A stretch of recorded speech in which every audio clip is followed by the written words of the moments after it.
Our guest today is Talpha Harris, founder and CEO of Sustainible. That's Nible. Talpha holds a degree in sustainable development and entrepreneurship from UNC and was part of the Dean's List during her university years. So we have a very smart guest today. She's a serial entrepreneur, having started multiple businesses, and get this, with each one of those have been revenue generating right away. She does not raise outside funding in a significant way. This will be a very interesting story. So please welcome Talpha Harris. Hey everyone, Tammy, thanks so much for having me. So, Talpha, can you tell us a little bit how you started your company? What inspired you to start Sustainible? Yeah, I guess it goes back from when I was born. I always knew I wanted to be an entrepreneur. My mother read me science books in the womb. And so I was going the science route. And then I was like, chemistry is just like way too hard. I kind of want to be an inventor, looked into engineering. That was too many blueprints. So I felt like entrepreneurship was a good mix of continuing to use that type of brain process of hypothesis and problem solving, as well as just like hands-on building. So the idea of sustainable kind of came out of just my love to find a need and fill that need. And so what I had found was that business owners were doing a lot to start their business, but didn't have a roadmap to success. They were cashing out their 401ks and Mm. quitting their jobs. And then come to find out like 6 months later, there was no customer. So Sustainable was meant to kind of help them validate that business idea before making that jump and giving them a score or a metric to go off of and track their progress. Speaking of, can you talk to us about Sustainable? What does it do, and what outcomes can one expect through each stage of the process within Sustainable? Yeah, so it's for business owners and those that support business owners, like accelerators, incubators, and development centers, to track their progress and rate the health of their idea. So, business owners between years idea stage 0 to about 5 years or so, just revenue generating, they fill out a series of questions we assess in different areas of a business model. And then the assessment gives them a score on a scale of 0 to 100, 100 being the highest, of how healthy is this idea currently where it's at. And then it gives them an action plan to improve that score. So, kind of thinking of it like as a credit score or a health score for a business model. And then kind of giving the building blocks to get to the next step, whether they're wanting to get capital or wanting to graduate from an incubator cohort. It kind of helps building a business be easier. You mentioned the assessments. What kind of assessments can one expect when they jump on in the Sustainable platform? Are there different kinds? Yeah, so we assess based on the business, whether they're selling a product or a service, what industry they're in, those types of factors, a lot of market research data. And it's the basic building blocks of a business, such as, do you have a business plan or a business pitch? Do you have these ideas out of your head? What are your current marketing strategies?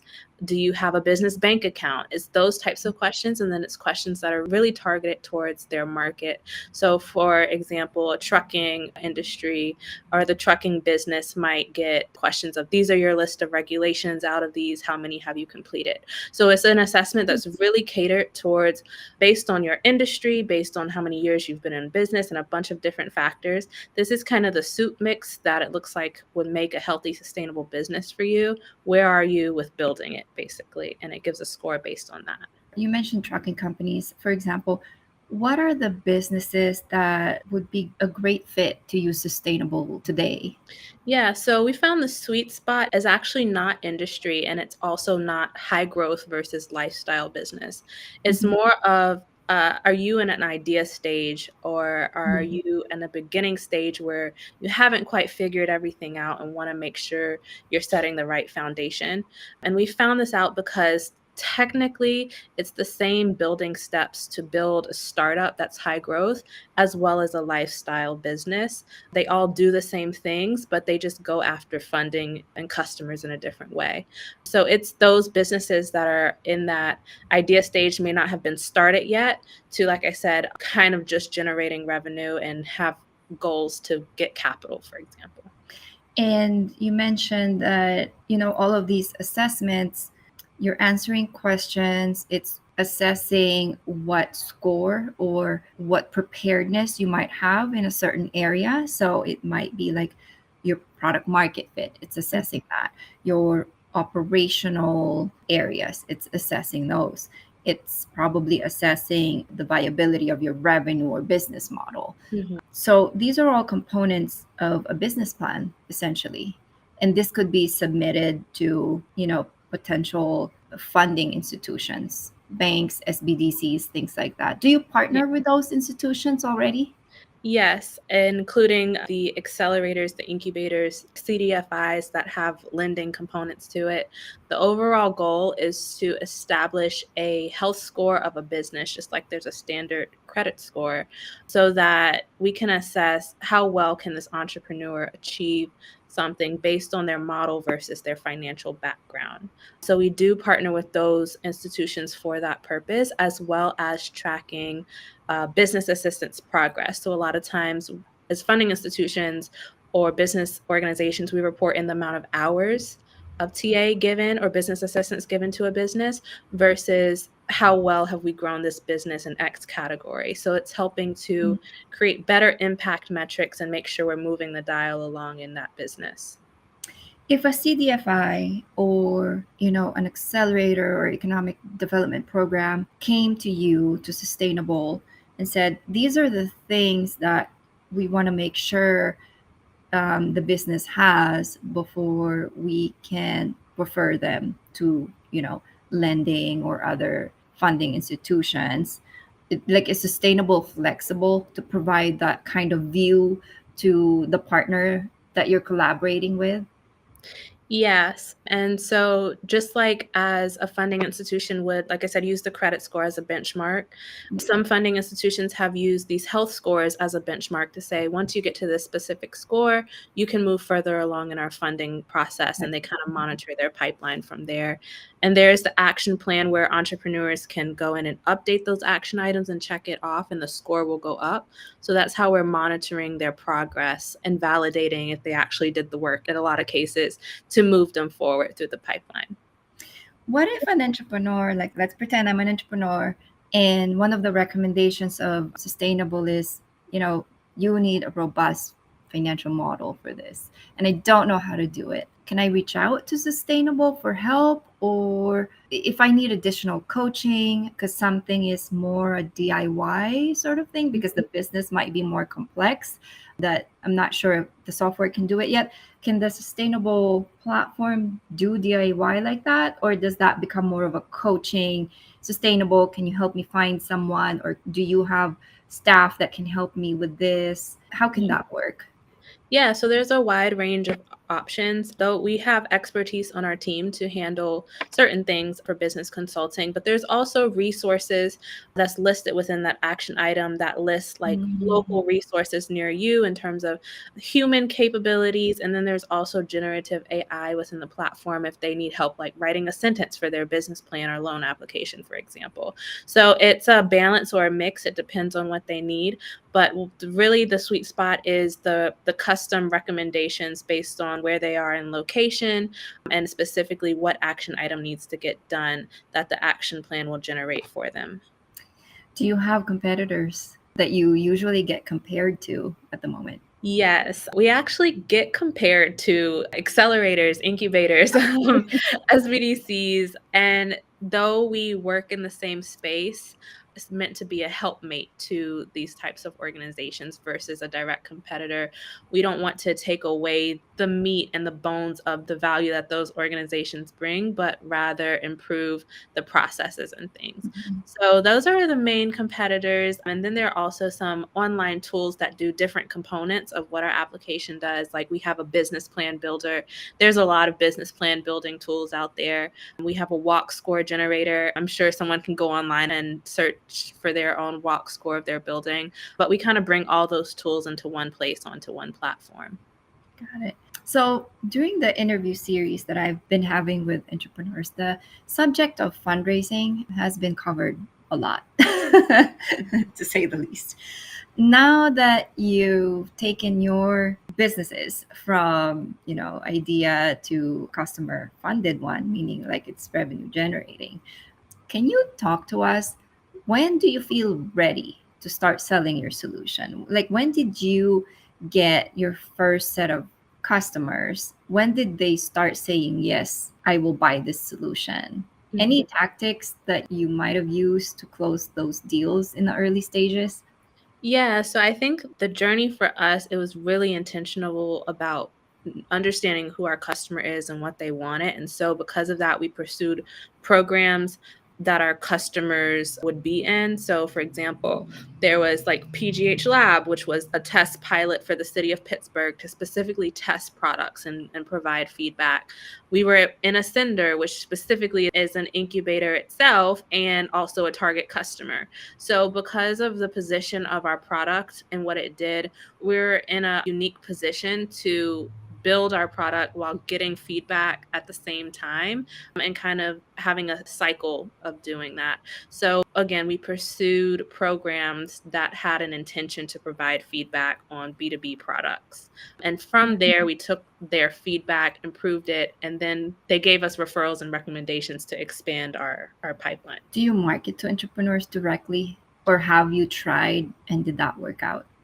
Yeah, so that was a completely different ballgame. That's something Yeah. we're doing now, and we're still trying to figure it out. So what I just talked about was a very much controlled environment.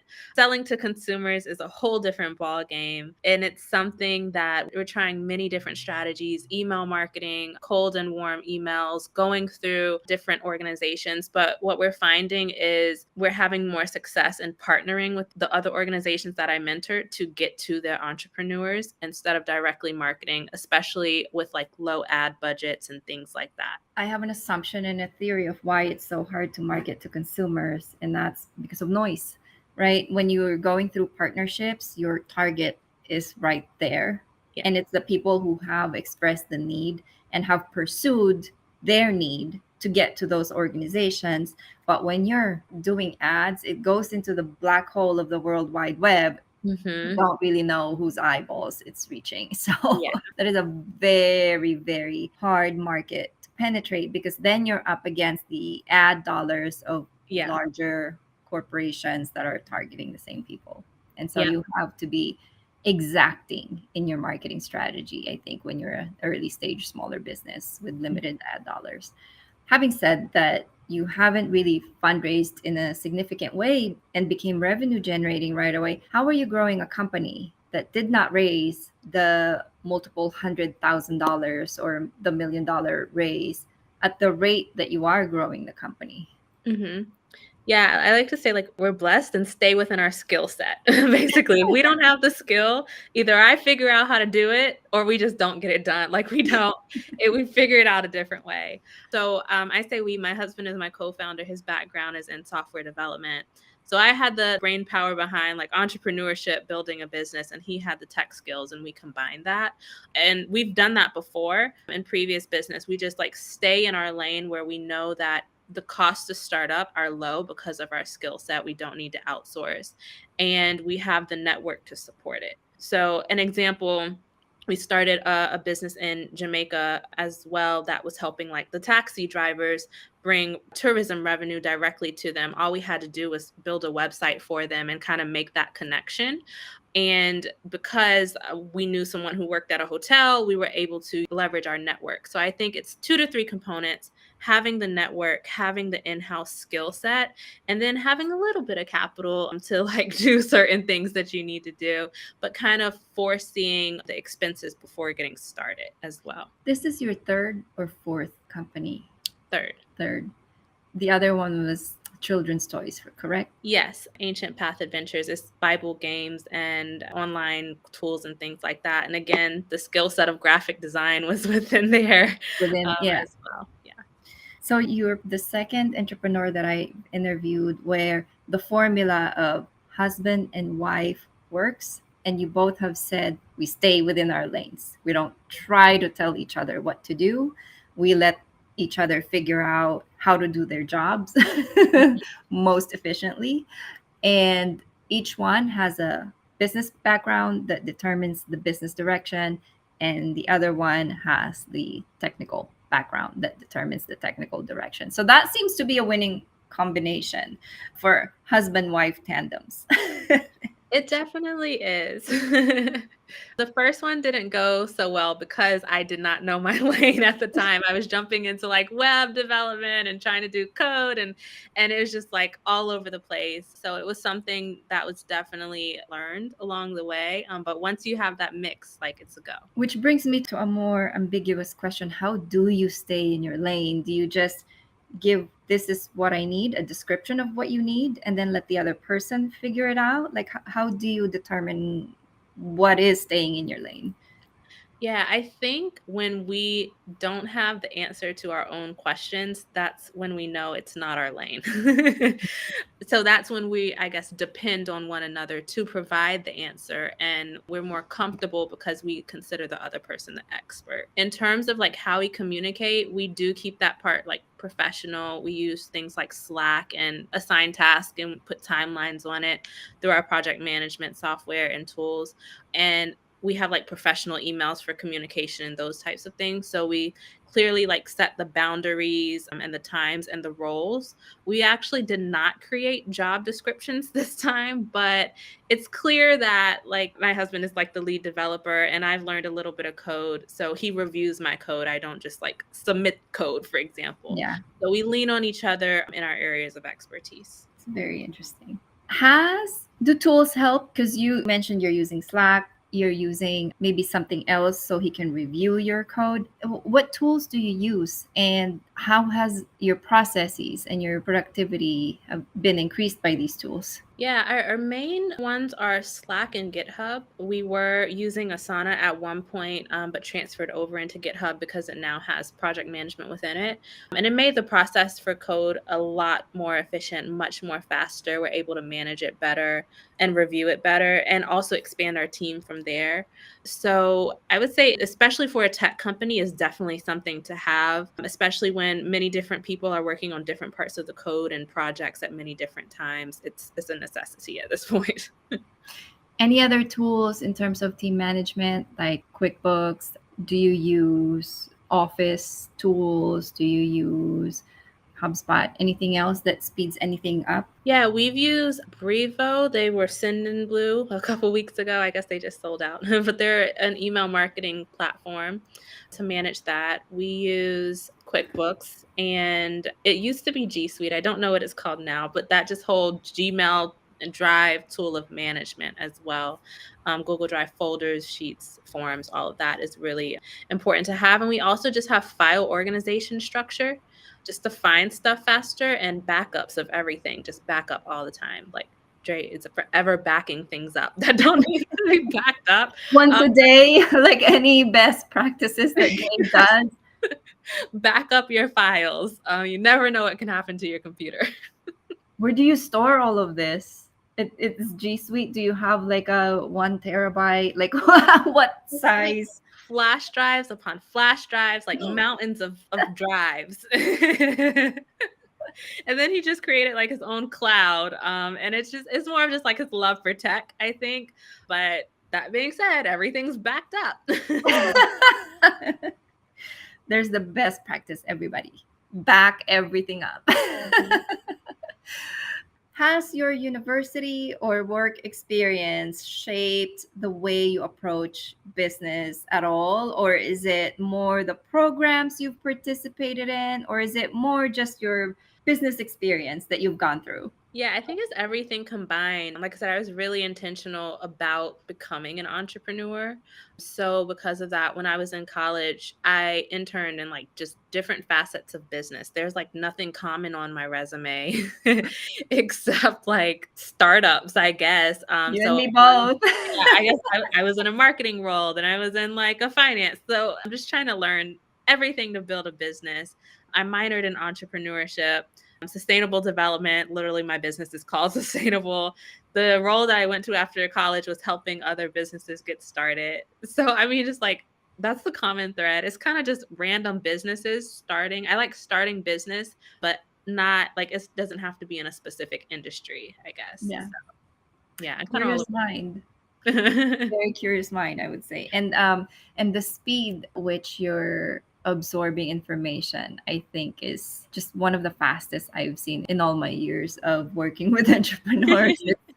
It's incredibly fast. I don't even want to know what your IQ is. It's probably up there. Can you describe what kind of company culture you're building, how important that is, and how you cultivate that on a daily basis? Yeah, I'm really big on family first and also just like mental health, self care, those types of things. We keep the Sabbath, for example. So, like, just no work on the weekends. Like, enjoy your weekend. I don't care how tight of a deadline we have. Like, we're still going to be humans and enjoy our weekend. So, we don't expect people to work 24/7. It's a very relaxed culture. The main thing that we say is like, as long as the work is getting done by a specific deadline, whether you want to work in the early morning to the late afternoon, it's fine with us. We're not like micromanaging basically, but just making sure that the things are getting done on the specific timeline is important.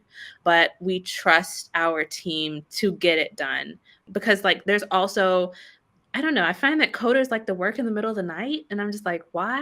Why are you up at 2 a.m. coding?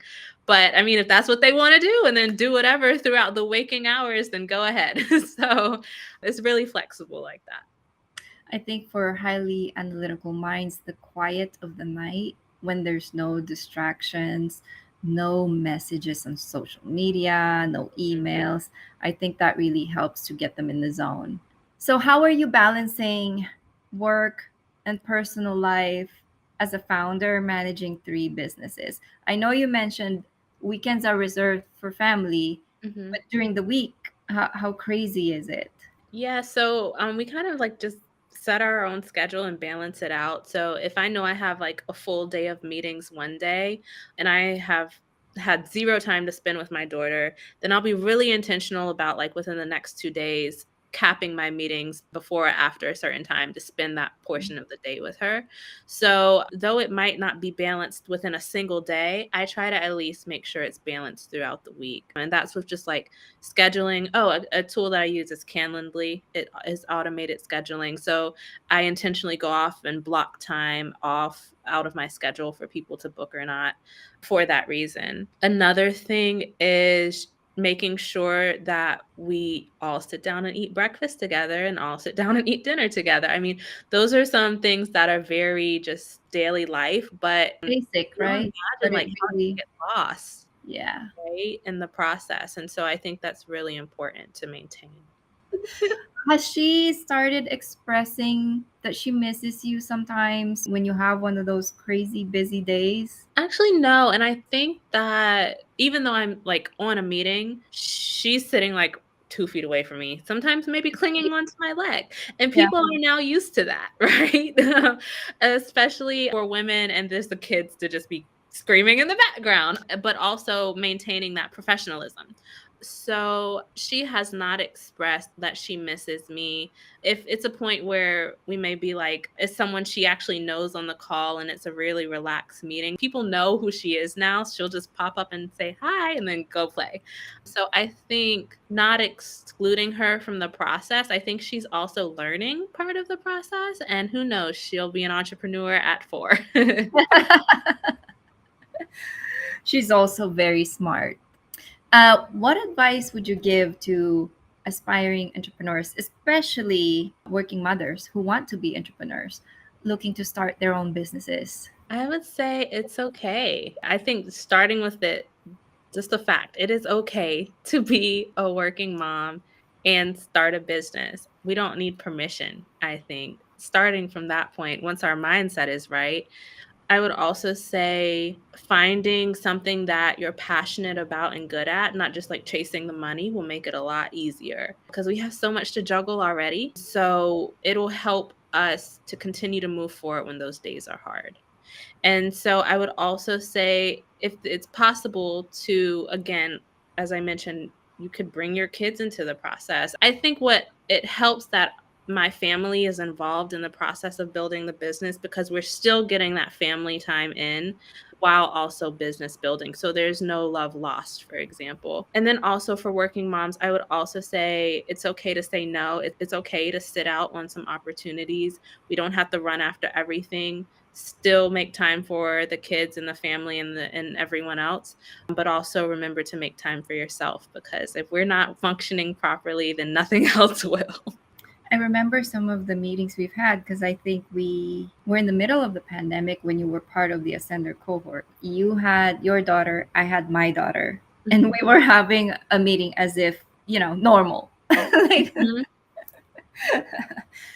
shameless plug, how can viewers support Sustainable today? How can they get involved? What is something they can do? Yeah, sign up. And if you have a business, test out your idea, get your health score on sustainable.io. It's free to sign up. And if you're an organization or a potential partner, please feel free to reach out to me at talpha@sustainable.io. And I'd love to see how we can partner. Again, that's sustainible.io. Mhm.